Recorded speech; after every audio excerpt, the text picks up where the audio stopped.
What's up, Fragrant World? Welcome back to another Stay Fresh production.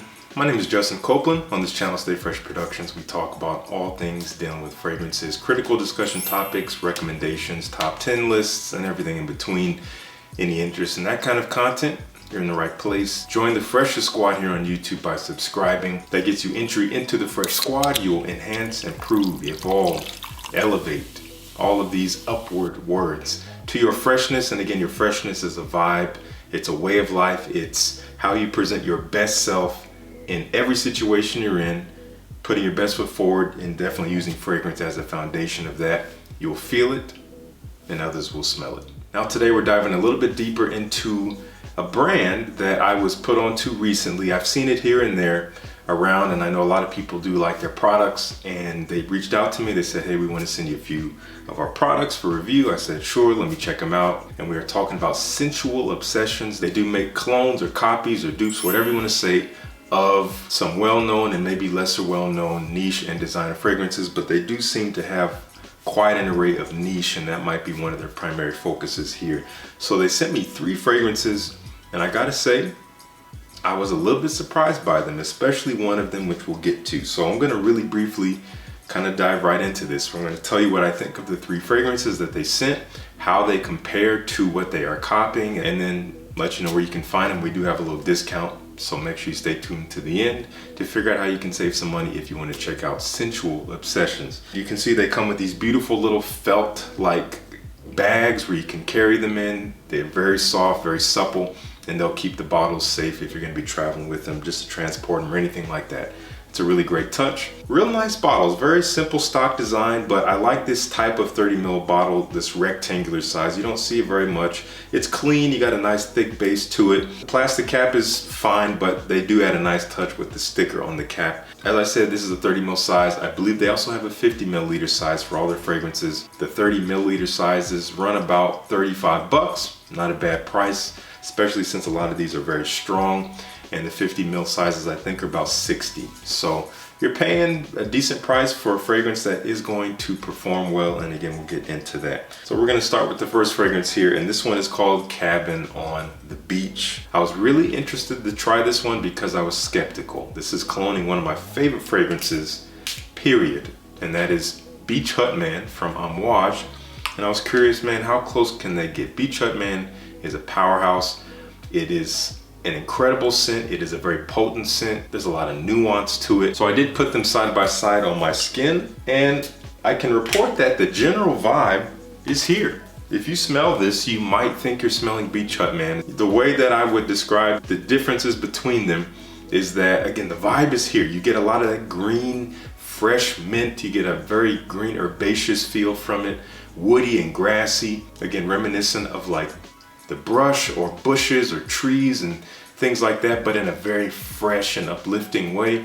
And you do have a little bit of this balsamic sweetness sitting in the background, lots of woods in there, vetiver and things like that. So they got the profile. Cabin on the Beach is a little bit easier to wear. I would say if you were not crazy about Beach Hut Man, you might like this one because Beach Hut Man is way more mossy and dry and just kind of a rougher scent in terms of the texture of it.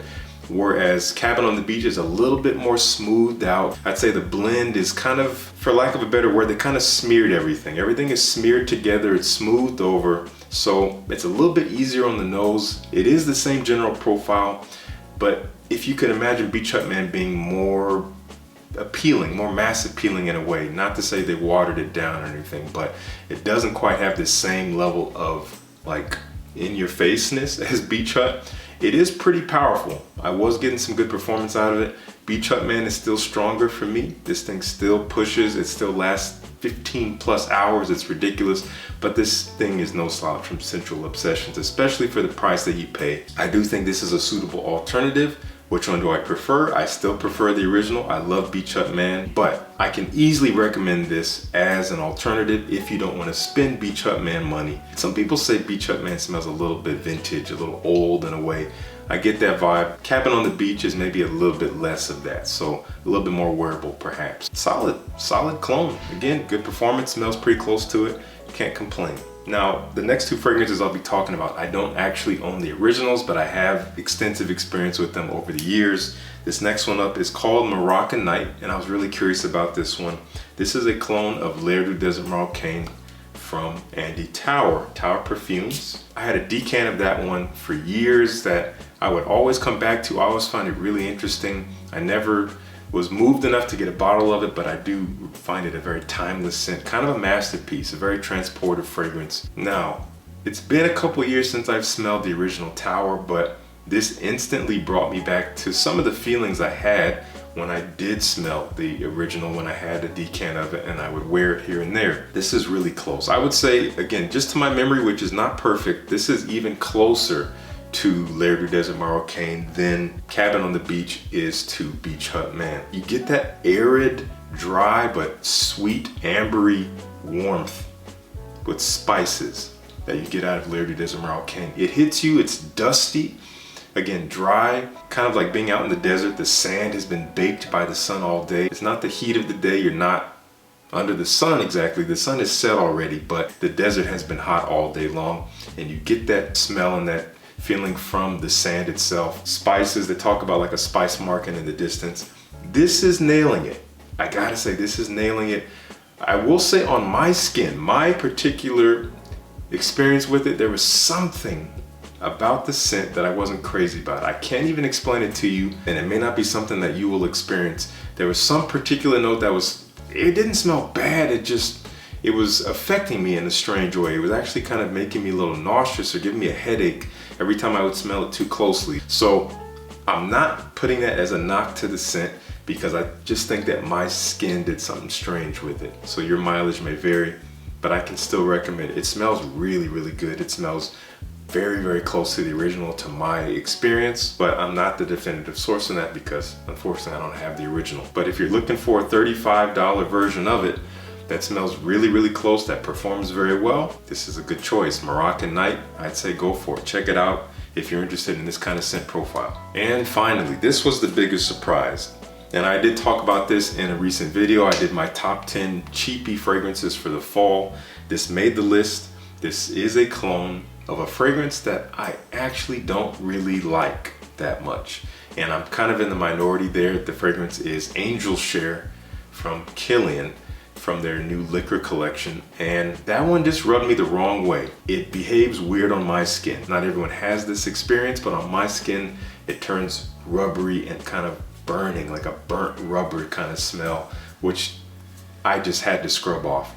But I've heard few people mention that, so that's just me. This fragrance does not do that on my skin. This is called Cognac Delight, their clone of Angel Share. I don't get that burnt rubbery nature. And aside from that, with the original Kilian, even when I first spray it on my skin or if I smell it on paper, I like the scent, but the balance is not to my taste. It's way more spicy, warm cinnamon than it is booze, and I prefer that mixture to be switched. I feel like in Cognac Delight, this is their second batch of it, by the way, I feel like the balance is a little bit tweaked to where you do get, I wouldn't say more booze than spice, but they are kind of equal. It smells delicious. This is sweet, warm, spicy cinnamon with that booziness. It's like a cognac, which is like a sweeter, dark, boozy note. I do get that bit of a cinnamon roll vibe that I get from the original Kilian. A lot of people seem to get that too, which is actually not my favorite thing. I wish it just kind of smelled more like booze, but this is more in the direction of what I was kind of hoping the Kilian would be. Now, the quality is good. I feel like even though I'm not crazy about the Kilian quality just a touch better. The ingredients seem to have more definition within the blend itself instead of kind of, as I talked about with the previous one, kind of blending all together, kind of smearing in a way. But the profile is unmistakable. They got really, really close here. Performance is very good. I was getting maybe like 9 hours on my skin. I would smell it by the end of the night. I'm still coming back for whiffs, and it got better and better on my skin. And I was surprised because I was waiting for that burnt rubber to screech into my life, and it never did. So I can easily recommend this one. Again, just based on my taste and experience, I really do recommend Cognac Delight. This is my favorite of the three that I'm experiencing here. I think this is perfect for the fall and winter, which is why it made that list. I'll probably be talking about it more even going into the winter because of its richness, because it just suits that time of year. So check them out. We do have a discount code, as I mentioned earlier, Stay Fresh 10. From the day this video goes live, that code is good for 1 week and 1 week only. So make sure you take advantage. Check out Sensual Obsessions at the link down below. Now, I would love to know, have you tried Sensual Obsessions? What is your take on their fragrances? What is your take on their approach to cloning these niche fragrances? In my opinion, I think they got something good going on here. They do smell of pretty good quality, they do perform well, and they come quite close to their originals. Some of them more than others, which is to be expected. Let me know what you think down below. If you like the video, please like the video. It costs you nothing and it helps me so much with my visibility across YouTube. And what also costs you absolutely nothing is joining the Fresh Squad. You watch these videos for free. Subscribing is free. It's a total win-win for you. So would love to have you as a part of the Fresh Squad. Thank you so much for tuning in. Peace. I'll see you in the next one.